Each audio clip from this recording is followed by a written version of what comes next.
한동훈 전 대표에 대한 아니면 진영 논리로 뭐 정치적으로 얘기를 한 거 아니고요. 저희는 뭐 이한영 이사님 예전 얘기처럼 좌익도 우익도 아닌 홍익을 추구하기 때문에 그런 정치적인 색깔로 보지 말아주시기 바랍니다. 한동훈 대표는 전 대표는 뭐 7가지 문제점을 얘기를 했는데요. 거기에 조금 추가를 하겠습니다. 첫 번째는 환단고기에는 근대 용어가 사용됐다 또는 지명이 들어갔다라고 하는 문제 제기를 했는데 뭐 잘 아시는 것처럼 환단고기 속에 이제 뭐 이것을 누구죠? 이준석 의원도 그런 얘기를 했죠.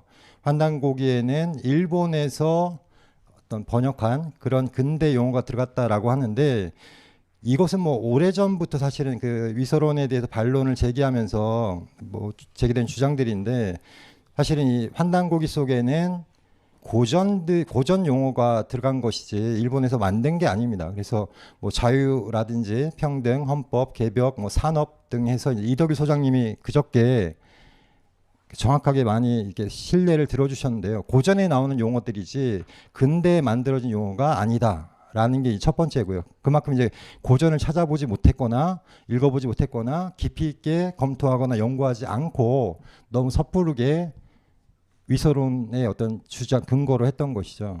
그래서 이 고전 용어가 왜 들어가는가에 대해서는 간단하게 설명을 드리면 예를 들면 과거에 이제 그 인도의 불경을 중국인들이 들어와서 이걸 이제 한자로 번역을 할 때 이 굉장히 고심을 했어요. 이것을 어떻게 번역을 해야 되는가라고 했을 때 고전에 나와 있는 그런 용어들을 빌려다가 번역하는 방법을 채택을 했죠. 그것처럼 우리도 고대의 그런 어떤 기록들이나 구전되었던 내용들을 이 한자로 또는 문자로 이렇게 기록하는 과정에서는 당연히 그 전에 나와 있던 고전에 나온 용어들을 빌려 쓰기 때문에 이런 용어들이 나올 수밖에 없다라는 겁니다. 그래서 뭐 각골문이 근문이 되고 소전이 되고 예서가 되고 해서가 되고 하는 과정 속에서 이 글자들을 다시 번역을 할 때는 당연히 그 번역가에 의해서 보정의 과정을 거칩니다. 이 잘못된 건 고치고 오타나 뭐 탈자로 보이는 것은 이제 검토를 해서 넣고 하는 과정 속에서 사실은 어떻게 보면 이제 가필도 되고 또 때로는 이제 곡해도 되는 과정을 거치죠. 그래서 예를 들면은 삼국지 아시죠? 삼국지 위서 동의전이라고 해서 마한이나 이런 여러 역사 기록, 우리에 대한 역사 기록들이 들어가 있는데요. 이 삼국지 위서 동의전도 위서 논란이 사실은 있어요. 그 안에 보면 여러 연구자들이 이 삼국지가 진수의 말처럼 어떤 견문을 충실히 해서 직접 보고 그것을 기록했다라고 하는 내용, 어떤 실감이 전혀 안 난다 이거죠. 실제로는 책상머리에 앉아가지고 그런 보고를 받고 제멋대로 견문기를 쓴 것 같다는 비판도 있고요. 또한 동의전의 내용이 3세기 중반이 아니라 여러 시대 것이 이제 포함되어 있다는 견해 등도 제시가 됐습니다. 실제로 이런 연구들을 보면은 야, 삼국지 못 믿겠는데 위서 아니야라고 하는 의문이 들죠. 어떻게 보면 굉장히 충격적인 내용이죠. 근데 이건 사마천의 사기도 마찬가지고요. 대부분의 역사서가 이런 어떤 잘못된 내용들 또는 그 뭐랄까 추가된 내용들 또는 연대가 불분명한 내용들 여러 시대가 이제 섞여 있는 내용들이 나오기 때문에 그걸 가지고 위서라고 하지는 않습니다. 자, 그다음에 이제 문제 제기한 게 당군의 평균 수명이 너무 길다라고 했는데 이것은 제가 이해할 때는 환인의 평균 수명이 아니었나라고 생각이 되는데 혹시라도 당군의 평균 수명을 문제 삼은 것이라면 요걸 한번 말씀을 드리려고 해요. 삼국유사에 보면은 단군의 수 는 1908세라고 돼 있죠. 그래서 이거를 학자들은 뭐 지금도 그 전 이해가 안 되는데 이게 과거에 안정복 동사 과목에서 이 당군의 수명이 어떻게 1908세를 사냐 혼자 이것은 말이 안 된다. 그래서 당군이 여러 명의 당군이 있었던 게 아니냐라고 문제 제기를 했거든요. 이거에 대해서 뭐 지금 학계에서 연구도 안 하고 사실은 그런 문제 제기도 안 하고 있는 게 좀 오히려 미스테리한데 이 한자를요 지금의 기준으로 지금의 뜻으로 이해를 하면 절대 이해할 수가 없습니다. 자, 이 수라는 말은요 뭐 이것도 사실은 학자들이 제기를 한 겁니다. 판도나 인수 지역의 준말로 보거든요. 그러니까 쉽게 얘기하면 그 다스리는 영역을 뜻하기도 합니다. 그리고 이 뭐 몇 세라고 할 때는 지금은 이제 어떤 나이를 뜻할 때 쓰는 말인데 실제로는 세라는 것은요 중국의 한나라 때 연대를 이제 포기할 때 쓰는 거고 우리가 뭐 동지한식 뭐 백오제다라고 할 때 제는 이 요순 시대 때 연대 표기법입니다. 이걸 감안을 하면 당군의 수명은 1908세대가 아니고 실제로는 당군께서 다스린 영년은 1908년이다라는 것이고, 당군 세계를 보신 분은 아시겠지만 이것이 당군이란 호칭이 어떤 한 분을 뜻하는 게 아니고 실제로는 지금의 뭐 대통령처럼 통치자의 호칭이었고 47분이 있다라는 것입니다. 그래서 47분이 1908년을 다스렸다라는 것이죠. 자, 그 다음에 7대 환인의 평균 재위기간이 470년으로 나옵니다. 계산을 해보면 조금 넘는데요. 이것도 좀 이해가 안 되죠. 지금의 기준으로 보면은 이해할 수가 없기 때문에 이것을 뭐 반지의 제왕이니 뭐 판타지니 이렇게 얘기를 하는데요. 자, 판타지는 사실은 많이 있죠. 지금 구약을 보면요, 아브라함이 175세를 살았고, 또 황제 내경을 보면 옛사람들 100세가 넘어도 건강했다라는 말이 나오고요.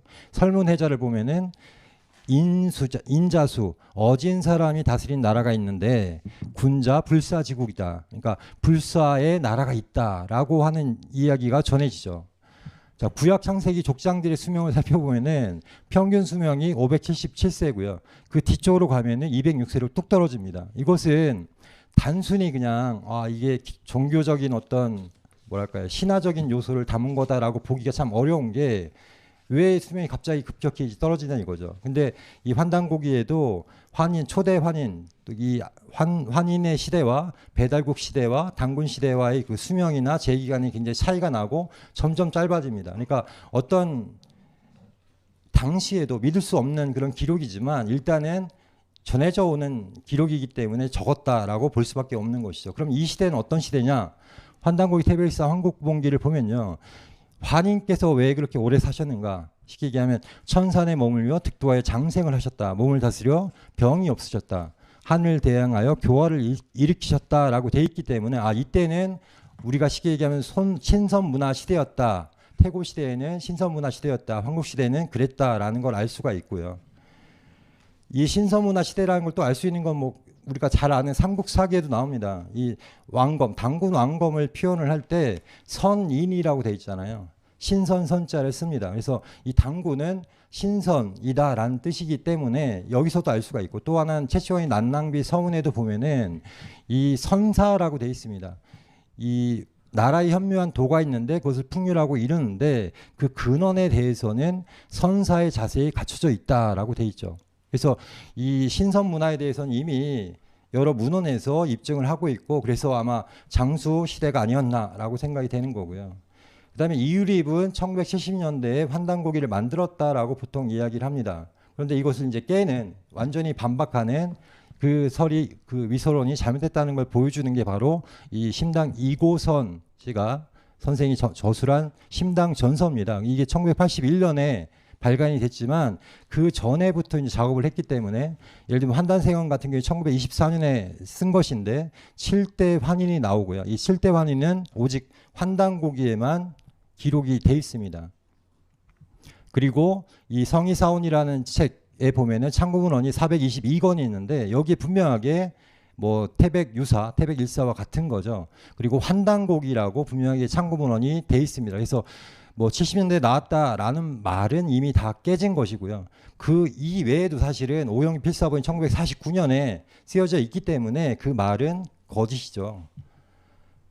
예, 당군세기, 북부역이, 그리고 삼일신고 등이 이미 성의사원에 참고문헌으로 실려 있습니다.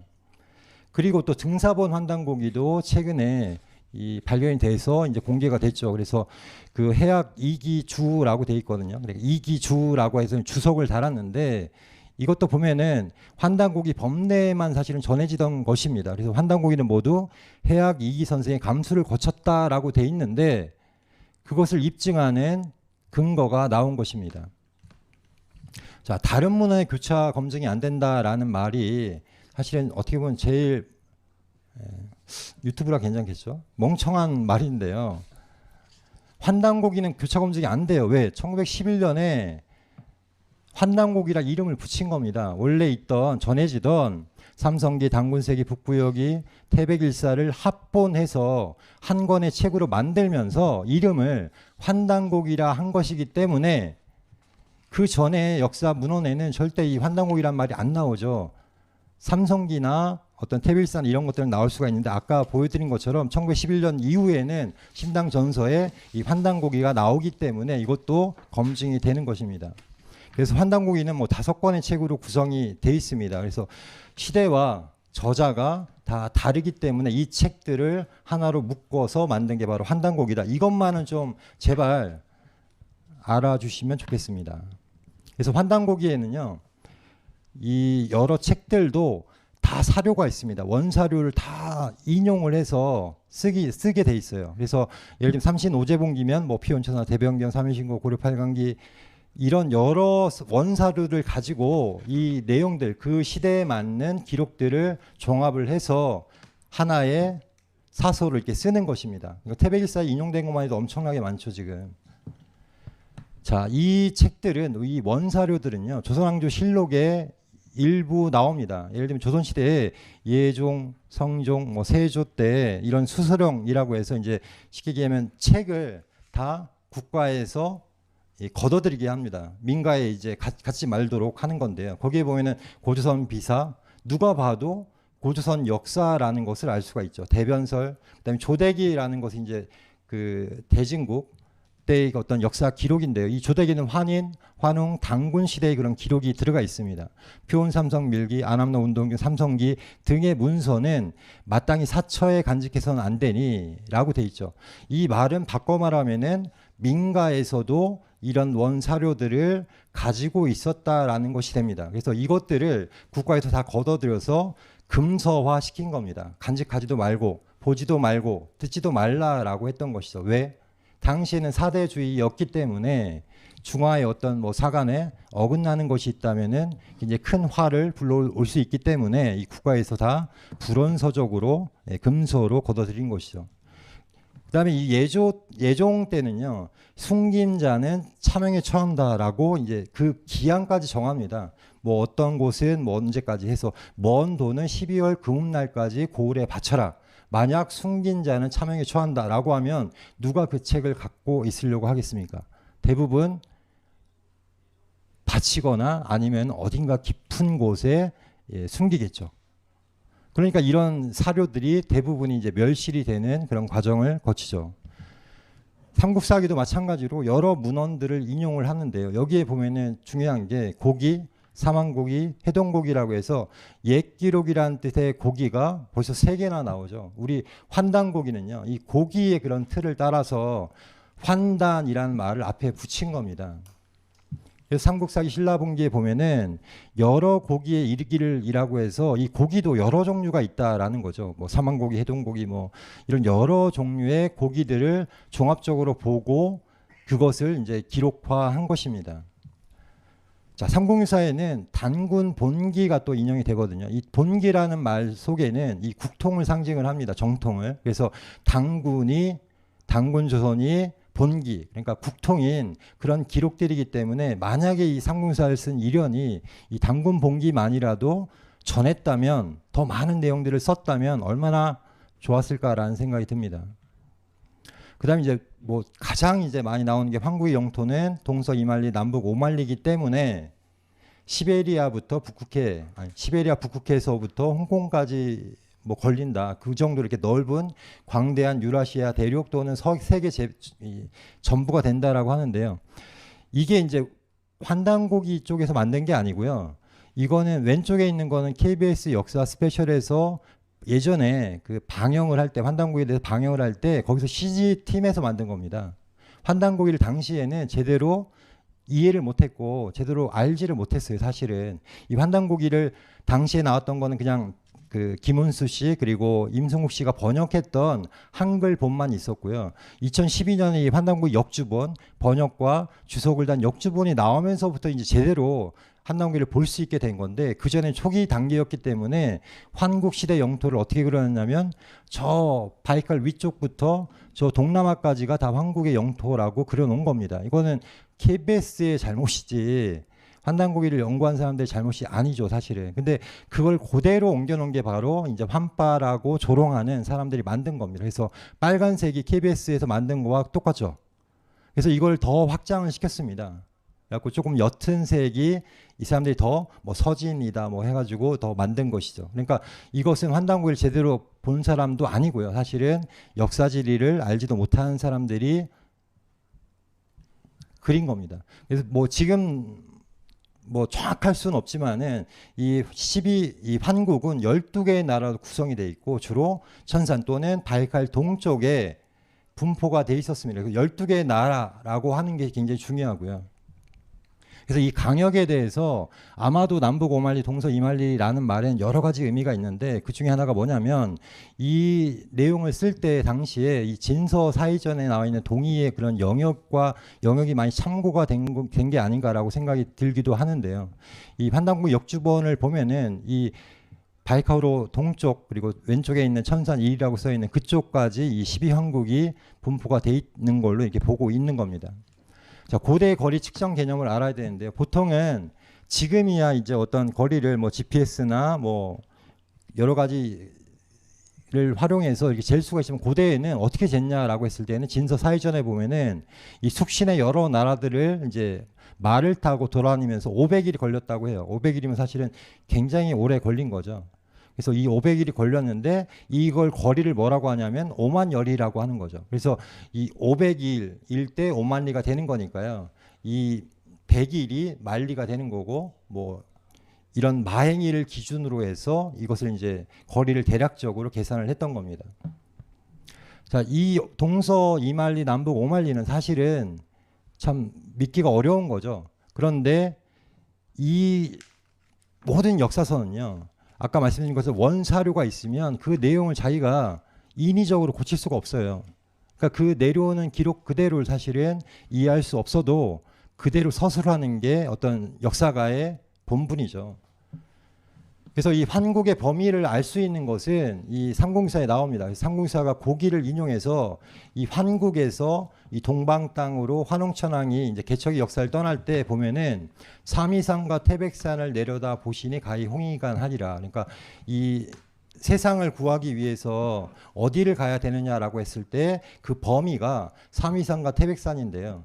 지금 삼위산을 감숙성 도낭으로 봅니다. 이건 누가 처음 문제를 얘기를 한 거냐면 북한의 리지린 박사가 이 삼위산을 감숙성 도낭으로 비정을 한 겁니다. 그다음에 태백산은 지금 이제 백두산으로 보기보다는 좀 더 위쪽으로 봐야 되는 게 아닌가 생각이 되고 그래서 이 삼위산과 태백산이 동과 서기 때문에요. 동쪽은 태백산, 서쪽은 삼위산이기 때문에 이 12황국의 주요 분포 지역은 그 위쪽이 되는 거고요.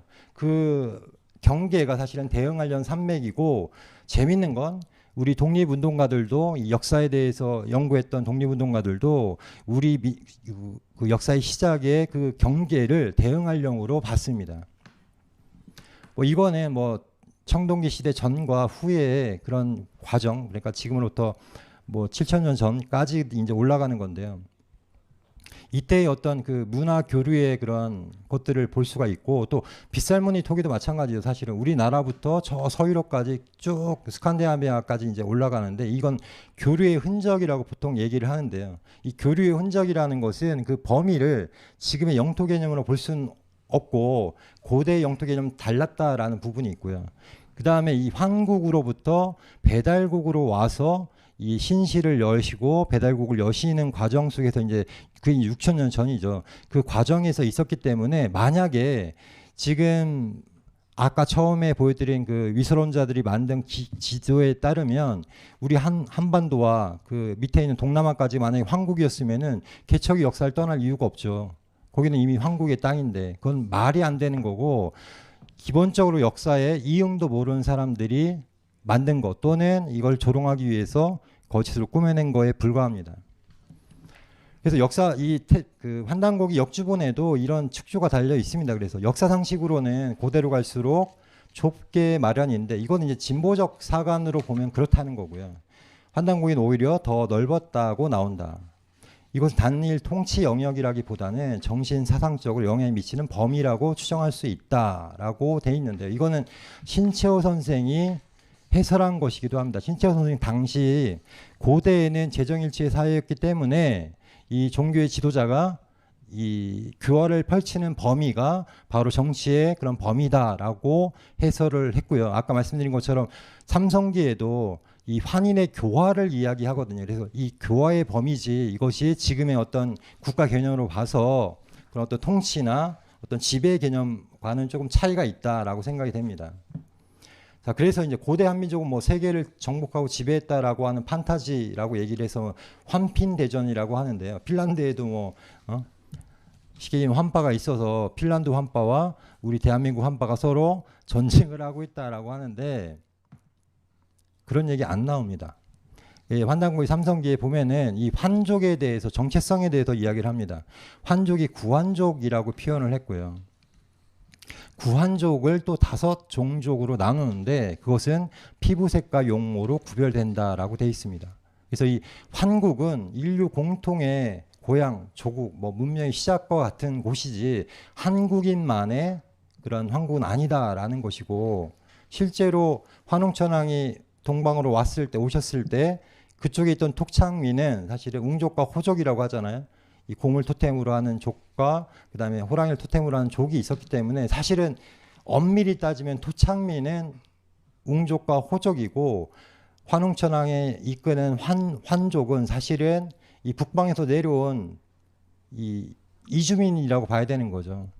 그래서 이 한국인이 고대에 전 세계를 지배했다거나 한민족이 고대에 전 세계를 지배했다라는 말은 전 세계를 지배하지도 않았을 뿐더러 그리고 지배할 수도 없을 뿐더러 그 한민족에 대한 정체성부터 다시 규명을 해야 된다라고 생각이 됩니다.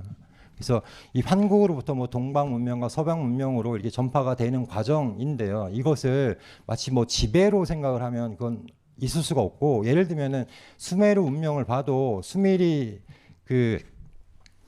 문명에 처음 온 사람들이 뭐 천산을 넘었다, 우리들은 하늘산을 넘었다라고 이야기를 하고 도레인이잖아요. 완전히 새로운 그런 종족들이 들어오게 되는데 그 사람들이 들어와서 전쟁을 해서 그쪽을 지배합니까? 그런 내용이 어디에 나옵니까? 없죠, 하나도. 자, 이것은 지금 뭐 서양에서도 사실은 처음에 오리엔탈리즘이라고 해서 이 중앙아시아부터 뭐 역사가 시작된 것처럼 얘기를 했는데 이게 조금씩 동쪽으로 옮겨가고 있어요. 근동까지 이제 옮겨가고 있는데 5,500년 전에 이 러시아 스텝 지역에서 일련의 쿠르간족 무리가 새로운 언어 형태를 가지고 중부 유럽으로 이주해 들어왔다라고 분명히 돼 있죠. 그래서 이것을 한국의 그런 영향 또는 한국민들의 아까 이 환웅천왕처럼 서쪽으로 이주해 간 사람들로 볼 수 있는 겁니다. 충분히 그런 가능성이 크고요. 그래서 이 뭐 지배라는 것이 지금의 기준으로 자꾸만 보면 안 되는 것이고 예를 들면 홍산 문화를 보더라도 이 적공대 교수가 보면 이런 얘기를 하잖아요. 황하 문명은 농업 중심의 왕권 국가였고 요하 문명은 복합적인 신권 국가였던 것 같다라고 돼 있기 때문에 신권 중심의 문화에서 어떻게 지배를 하고 쉽게 얘기하면 쳐 죽이고 그 땅을 빼앗고 합니까? 그것은 말이 안 되는 것이고 그 당시의 어떤 그 시대의 역사를 전혀 모르기 때문에 하는 무식한 말이라고 생각이 됩니다. 그래서 뭐 짧게 마무리하겠습니다. 한단고의 태백교의 경전이라고 하는데 이건 아무런 근거가 없습니다. 태백 진운을 태백의 가르침이라는 뜻을 태백교를 종교로 분석을 잘못하는 것뿐이고 이 실제로 이룰 선생은 단단학회를 그 전에 있던 단학회를 계승해서 단단학회를 만들었을 뿐입니다. 만장일치로 이서로 판정됐다 아니죠. 실제로 한단고에 관련 논문을 분석을 해보면 진서론이 오히려 90%로 압도적입니다.